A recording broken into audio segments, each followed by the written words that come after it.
Good morning guys, आप सभी का चैनल पे वेलकम। गाइस, जैसा कि मैंने आपसे कहा था 21 मई के बाद मैं आपके सोशल साइंस 10th क्लास के रेगुलर चैप्टर वाइज वीडियो आपको दूंगा। इसी बातों को मैं पूरा कर रहा हूँ। आज का हमारा टॉपिक है मौर्य प्रशासन। मौर्य प्रशासन की बात करता हूँ। जो मौर्य काल 322 BC से 185 BC का जो समय था, मौर्य काल कहलाता है। मौर्य काल में सर्वप्रथम चंद्रगुप्त मौर्य ने भारत के अंदर केंद्रीकृत शासन व्यवस्था की स्थापना की। इसमें आचार्य चाणक्य तो उनके गुरु थे, उन्होंने सहायता प्रदान की। जो केंद्रीकृत व्यवस्था थी चंद्रगुप्त मौर्य की, इसमें सत्ता की समशक्ति राजा के पास नहीं थी। यानी सत्ता की समस्त बागडोर किसके हाथों में थी? राजा के हाथों में थी। राजा ही सर्वोच्च अधिकारी होता था। राजा की सहायता के लिए मंत्री परिषद होती थी। राजा मंत्री परिषद की सलाह से निर्णय करता था। राजा निरंकुश नहीं होता था। हम बात कर रहे हैं चंद्रगुप्त मौर्य ने अपने संपूर्ण साम्राज्य को 4 प्रांतों में बांट दिया था। ये 4 प्रांत है। उत्तरापथ इस प्रांत की राजधानी थी, वो तक्षशिला थी। तक्षशिला इस प्रांत की राजधानी थी। इस प्रोविंस बोलते थे। ये उत्तर पश्चिम में था और दक्षिण पश्चिम में अवंती राष्ट्र प्रांत था। इसकी राजधानी उज्जैनी थी। और दक्षिण भारत में दक्षिणापथ प्रांत था। इसकी राजधानी सुवर्णगिरी थी। और मध्य देश में यूपी, बिहार, मध्य प्रदेश आते थे। इसकी राजधानी मध्य देश की राजधानी पाटलिपुत्र थी। मध्य देश की राजधानी पाटलिपुत्र थी।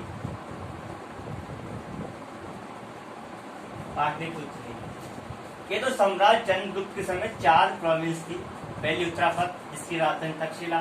दूसरी अवंती राष्ट्र, इसकी राजधानी उज्जैनी। तीसरी दक्षिणापथ, इसकी राजधानी सुवर्णगिरी। और मध्य देश चौथी प्रोविंस की राजधानी पाटलिपुत्र। अशोक ने 261 BC में कलिंग को जीता। कलिंग को उड़ीसा के बोलते, इसको जीता। और इसकी राजधानी तोसाली थी।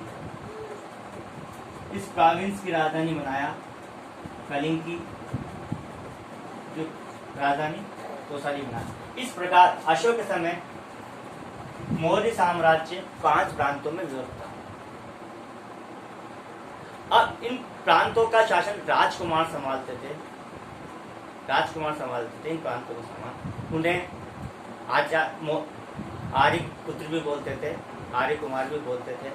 इसके अलावा केंद्रीय शासन व्यवस्था को बनाए रखने के लिए 18 केंद्रीय विभाग थे। इन 18 केंद्रीय विभाग को तीर्थ कहते थे और इनके अध्यक्ष को महामात्र कहते थे।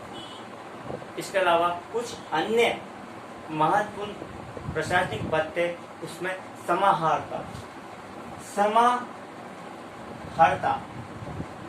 समाहर्ता एक प्रकार का ऐसा पद था जिसमें आय व्यय का ब्यौरा रखा जाता था और राजस्व एकत्रित करना इसका काम था। इसके अलावा वार्षिक बजट तैयार करना इसका कार्य था।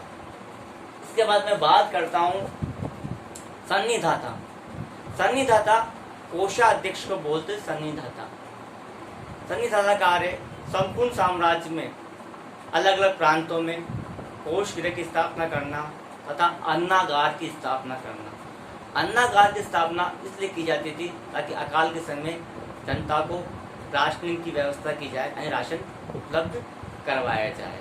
चंद्रगुप्त मौर्य ने भारत का पहला ऐसा सम्राट था जिसने अकाल राहत कार्य हेतु राष्ट्रीय व्यवस्था की स्थापना की थी। इस प्रकार ये आपके मैंने बताया केंद्रीय प्रशासन के बारे में बताया। केंद्रीय प्रशासन के बारे में आचार्य चाणक्य ने भी बताया था। आचार्य चाणक्य ने एक पुस्तक लिखी थी अर्थशास्त्र, क्योंकि राज्य व्यवस्था संबंधी पुस्तक थी। उस पुस्तक में उसने एक सिद्धांत दिया था, सप्तांग सिद्धांत। स्टूडेंट, आपके परीक्षा में पूछा जा सकता है सप्तांग सिद्धांत क्या है। सप्तांग सिद्धांत में राज्य के 7 अंग बताए हैं।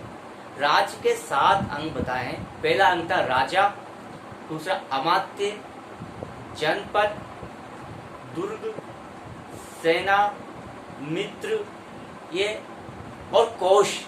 दोबारा सुन लो, सबसे राजा, अमात्य, जनपद, दुर्ग, सेना, कोश, मित्र, ये 7 अंग राज के अंग कहलाते हैं। सप्तांग सिद्धांत नाम दिया आचार्य चाणक्य ने। आचार्य चाणक्य के अनुसार सम्राट की दैनिक कार्य मदद के लिए मंत्री होते थे, उन्हें मंत्रीन कहा जाता था। इनके लिए इनके चरित्र के आधार पर इनको सेलेक्ट किया चुना जाता था मंत्री पद के लिए। एक योग्य व्यक्ति को ही चुना जाता था इस पद के लिए। अच्छा, जिस प्रकार से मैंने आपको बताया, इस प्रांत स्तर पर भी प्रांत को भी विषयों में बांटा गया था। प्रांत को विषयों में बांटा गया था। विषयों में जो अध्यक्ष होता था विश्वपति होता था, और यहाँ पर एक केंद्र सरकार के एक कर्मचारी होता था, उसका नाम था स्थानीय। जिसे वर्तमान में राज्यों के जिलों में कलेक्टर होता है, उसी प्रकार प्रांतों में भी केंद्र की तरफ से कर्मचारी होता था, उसे बोलते स्थानीय, जो समाहर्ता के अधीन कार्य करता था। इसके अलावा प्रशासनिक सबसे छोटी इकाई 10 गांवों को मिलाकर एक इकाई बनाई थी। इस प्रशासन सबसे छोटी इकाई होती थी। इसका मुखिया को गोप कहते थे। इस प्रकार मौर्य प्रशासन के बारे में मैंने आपको बताया। अब हम बात करते हैं नगर शासन की। मौर्य के नगर शासन के बारे में यूनानी राजदूत मैगनेस्थिस ने अपनी पुस्तक इंडिका में बताया है। इंडिका में उसने पाटलिपुत्र नगर के बारे में बताया कि पाटलिपुत्र नगर के संचालन के हेतु 30 सदस्यों वाली एक मंडल था। इस मंडल में 6 समितियां थी। प्रत्येक समिति में 5-5 सदस्य होते थे। इसमें जनगणना समिति, नाप तोल समिति, बाहर से आने वालों का लेखा जोखा रखने वाली समिति, व्यापार समिति, कई प्रकार की समितियां थी। 5 प्रकार की समितियां, 6 प्रकार की समितियां थी, 5-5 सदस्य थे। इसी के साथ मैं विराम लेता हूं, और नेक्स्ट में हम आपको शुंग वंश के बारे में, चोल वंश के बारे में नेक्स्ट वीडियो में बताएंगे। मैं आशा करता हूं कि आपको मेरी वीडियो पसंद आई होगी।